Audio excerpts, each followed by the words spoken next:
Hello everyone, আমার channel my ফ্যামিলিতে তোমাদের সবাইকে অনেক অনেক স্বাগত। আজকে তোমাদের সাথে জামাই ষষ্ঠী ব্লগ শেয়ার করছি। আমার শ্বশুর বাড়িতে আবার আমার বাপের বাড়িতে কিভাবে জামাই ষষ্ঠী করা হয় এই ব্লগে সব কিছুই থাকবে। আশা করি তোমাদের ব্লগটি খুবই ভালো লাগবে, শেষ পর্যন্ত দেখার অনুরোধ রইল। এখন হচ্ছে ষষ্ঠীর আগের দিন দুপুরবেলা দুব্বা ফুল এগুলো দিয়ে মুঠা বানাতে লাগে। তো আমার জন্য একটা আর আমার শাশুড়ি মায়ের জন্য একটা মুঠা বানাচ্ছি। তো এখানে দুব্বাগুলো গুনে গুনে নিতে হয়। যেমন আমার যে দুব্বার মোটাটা হবে তার মধ্যে 60টা দুব্বা থাকবে। আর মোটাটা সুন্দর করে সাজানোর জন্য সাথে কিছু ফুলের কলি আর বকুল ফুল নিয়েছি। আর আমার মেয়েও আমাকে হেল্প করছে। এই কাজগুলো করতে কিন্তু আমার খুবই ভালো লাগে। এই যে কাঠির মধ্যে ফুলগুলো গেঁথে এইভাবে করে দুব্বার মোটাটার মধ্যে লাগালে তাতে কিন্তু আরও সুন্দর লাগবে দেখতে। আর এখানেও কাঠির মধ্যে ফুলের কলিগুলো গেঁথে নিয়েছি। আর নিয়ম আছে, একটা হলো করমচা দুব্বার মুঠার মধ্যে দিতে লাগে, তাই দুটো করমচাও ফুলের কলির সাথে গেঁথে নিয়েছি।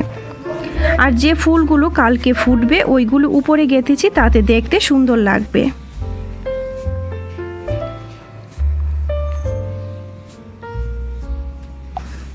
আর এটা হয়েছে ষষ্ঠীর দিন সকালে দুব্বার মোটা বাঁধা হয়ে গেছে। আর সাথে লাগবে পান, সুপারি, আম, কলা আর এই কলা পাতাটাও লাগবে।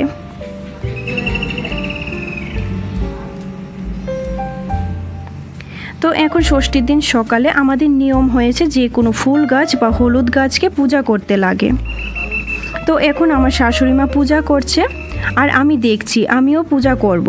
আর আমাদের সব নিয়ম মনে থাকে না। প্রতি বছর যে কোনো পূজা করতে আমার জিজ্ঞেস করে করতে লাগে, কেন জানি না, নিয়মগুলো মনেই থাকে না। তোমাদের সাথেও কি এমনটা হয়? কমেন্টে জানিও তো। এখন আমিও পূজা করে নিচ্ছি। নিয়মটা হলো কোনো সাদা বা হলুদ সুতো দিয়ে 7 বার গাছটাকে বাঁধতে লাগবে। সিঁদুর, চন্দন, ধান দুব্বা দিতে হবে। তারপর একটা পাতার মধ্যে ধান দুব্বা দিয়ে আবারও 7 বার বাঁধতে হবে। আর কি জানো তো, এগুলো করতে না আমার ভীষণই ভালো লাগে। এগুলো সেরে তারপর রান্না সেরে নেব।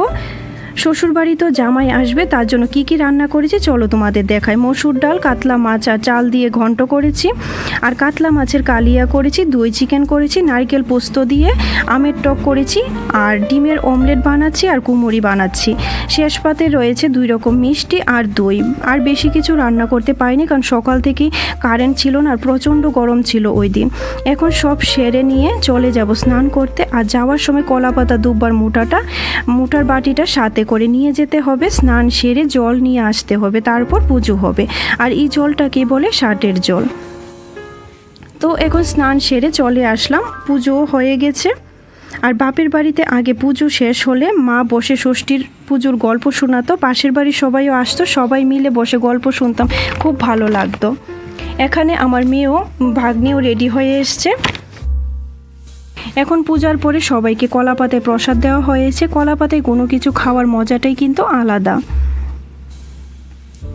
আর অনেকক্ষণ সময় ধরে অপেক্ষা করছিলাম কারেন্টের জন্য। কারেন্ট আসেনি, তাই বাইরে বসে ষষ্ঠী দিচ্ছি। এখানে আমার মেয়ে, ভাগ্নি আর আমার ভাগিনাকে সব সময় ষষ্ঠী দিয়ে থাকি। তো আমি ষষ্ঠী দিয়ে দিলাম।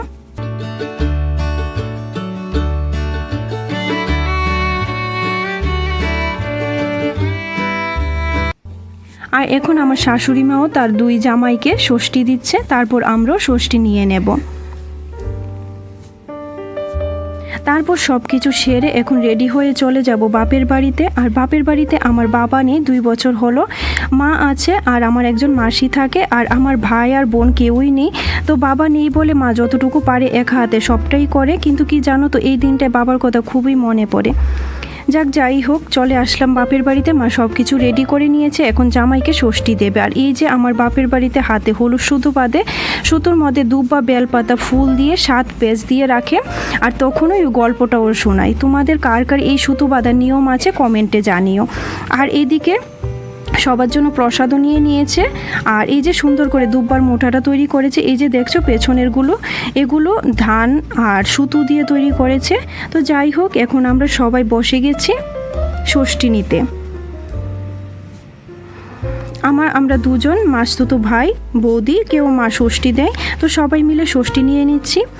আর জামাই ষষ্ঠীতে কিন্তু শাশুড়ি মারা জামাইকে নানাভাবে আদর আপ্যায়ন করে থাকেন, যেমন ষাটের জল, পাখার বাতাস, নিজের হাতে অনেক কিছু রান্না করে খাওয়ানো, আরও অনেক রকমের নিয়মকানুন থাকে। আর সারাদিন উপোস থেকে এই ষষ্ঠী পূজা করা হয়। আর জামাইও কিন্তু এই দিন শ্বশুরবাড়ি আসার সময় শাশুড়ি মায়ের জন্য শাড়ি, দই, মিষ্টি, আম, কাঁঠাল এই সব কিছু নিয়ে আসতে হয়। আর শুনেছি আগেকার দিনে নাকি জামাই আসার সময় মাটির ভাঁড়ে করে দই, মিষ্টি, বড় একটা মাছ নিয়ে ধুতি পাঞ্জাবি পরে তারপর শ্বশুরবাড়িতে আসতো। যাই হোক, খাওয়া দাওয়া সেরে নিচ্ছি। মা অনেক কিছু রান্না করেছিল, তারপর সবাই মিলে গল্প টল্প করে এখন চলে যাব বাড়িতে। আজকের ব্লগটা এখানেই শেষ করছি। ব্লগটা কেমন লেগেছে কমেন্টে জানিও। ভালো লাগলে আমার পাশে থেকো। দেখা হচ্ছে নতুন কোনো ভিডিওতে। সবাই ভালো থাকবে, সুস্থ থাকবে। Thank you.